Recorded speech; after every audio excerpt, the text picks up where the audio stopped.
problem. It's not impossible to imagine that Mongolia might be invaded by Russia or China one day as well. And wouldn't you then want the support and want those votes in the UN? Vladimir Putin turns up to Mongolia, a member of the International Criminal Court, which has an arrest warrant out for him, and he wasn't arrested. How surprised were that about that?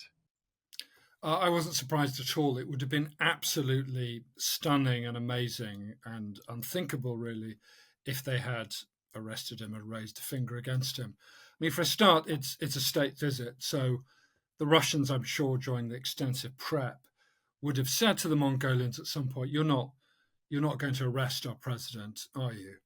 And they would have received assurances that they weren't. I mean, the background to all this is you really have to understand Mongolia's unique position in the world because it was formerly a communist state during the Cold War.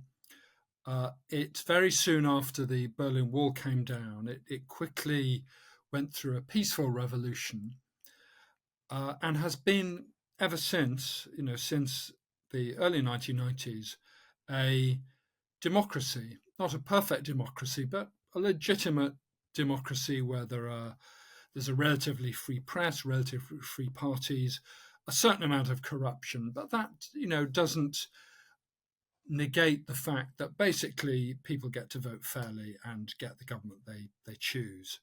There are plenty of problems, but that's nonetheless true. But despite that being the case, it is also in a unique geopolitical situation, sandwiched between the two biggest countries in the world and two of the most authoritarian countries in the world, China to the south and Russia to the north. And Mongolia is a huge country by most standards. It's 6 times as big as the United Kingdom in surfaced area, but its population is only 3.5 million, less than that of Ireland. So it's big, extensive, but it's dwarfed by its neighbours, and it's far, far weaker than them. But it manages to remain a democracy. And of course, it's that unique situation means that it has to have a fairly unique international policy. So it wishes to be counted among the world's democracies, but at the same time, it has to face the fact that at any time, China or Russia, if they took it upon themselves, could march in there without much problem and annex Mongolia far more easily than the kind of struggle that Russia has had with Ukraine, for example. Mongolia's armed forces are very small. So the way they do this is by trying their best not to offend their big neighbours, and it frequently puts them in a difficult position. So after the invasion of Ukraine, many Western countries, many democracies, denounced Russia for that aggressive action. Mongolia has always remained on the fence. They've always abstained in the votes in the United Nations. And last year, a little while ago, I interviewed the Mongolian Prime Minister, and I asked him about this, and he's aware of the contradiction, and he said, the best that we can do at the moment is maintain the balance. And he said, Mongolia is landlocked, which it is, no coastline. He said, the people of Mongolia cherish their democratic freedoms. We're landlocked, but we're not mind-locked. But in order to safeguard the democracy, we have to keep this balance. And then he said to me very simply, if you were in my place, meaning if you were sandwiched between Russia and China, what would you do? And the honest answer is that I think I would probably do what he is doing, which is to try and remain on everyone's good side. So he doesn't, I think, naturally warm to Vladimir Putin, but Putin is far more important to ignore. He needs to entertain him, to, flatter him to a certain extent. And he's certainly not going to go and arrest him. But this doesn't mean that Mongolia is in the pocket of Russia.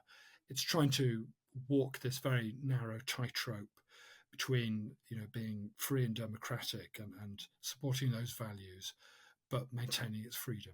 Within that sort of difficult balance, I would imagine, just purely because of its geographical location, that it does have an element of reliance upon Russia. What reliance does it have on what Russia has to offer?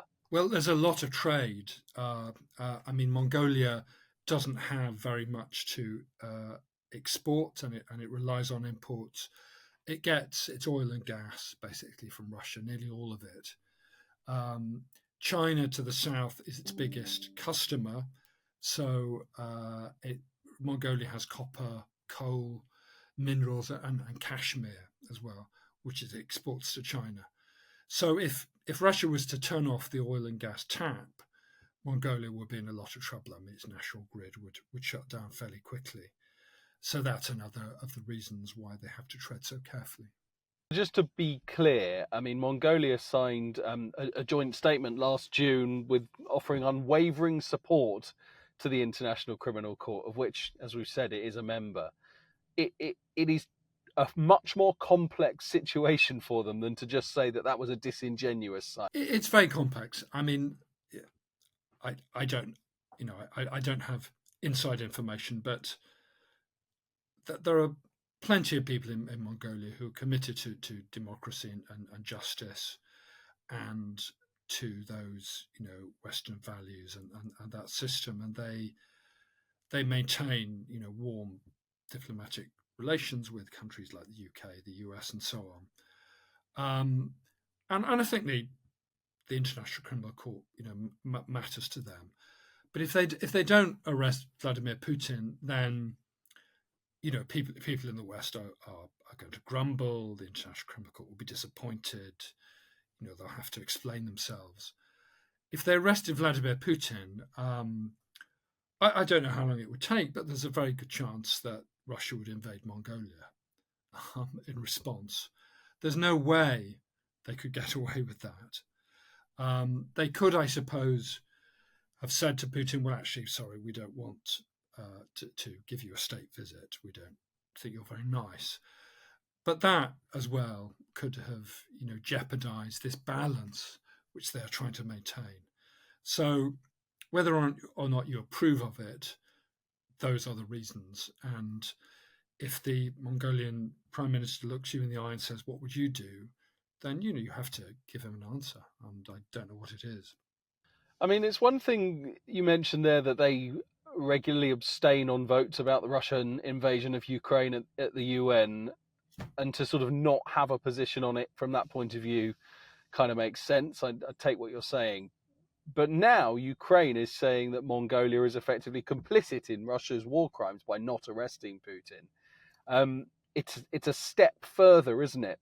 At least in terms of its reputation internationally, not to have done what its membership of the ICC says it should have done, and just abstaining. It's effectively an active decision that they have made, as opposed to going, we're not taking a position.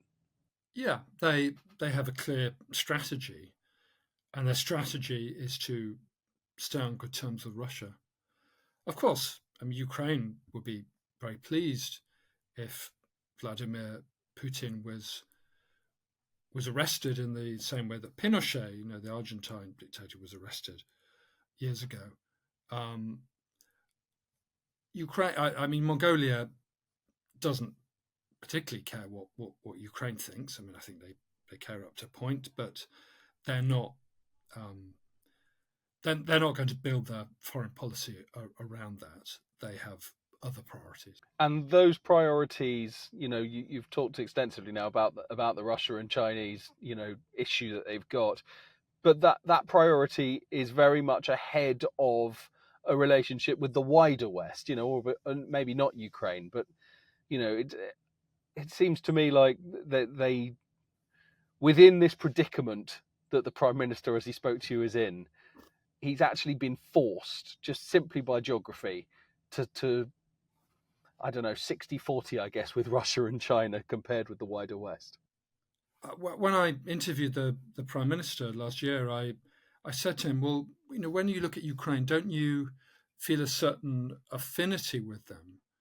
They are like you, a post-Soviet democracy that has successfully become a free country, that has rather scary, menacing neighbours, and and the Ukrainians have been invaded by one of them. It's not impossible to imagine that Mongolia might be invaded by Russia or China one day as well. And wouldn't you then want the support and want those votes in the UN from fellow democratic countries in a similar position to you?" And of course, he could see that. But the difference between Ukraine and Mongolia is that Ukraine has an extensive border with Russia, of course, but it also has a very long border with Europe, with Poland and Moldova and Romania and Hungary, over which the United States, the NATO countries, can send military aid. Mongolia is simply surrounded by China and Russia. If Mongolia was invaded, there'd be no HIMARS missiles, being sent in. That would be it. Nobody could get in there to help them. So their position is different from Ukraine, and in some ways even more helpless.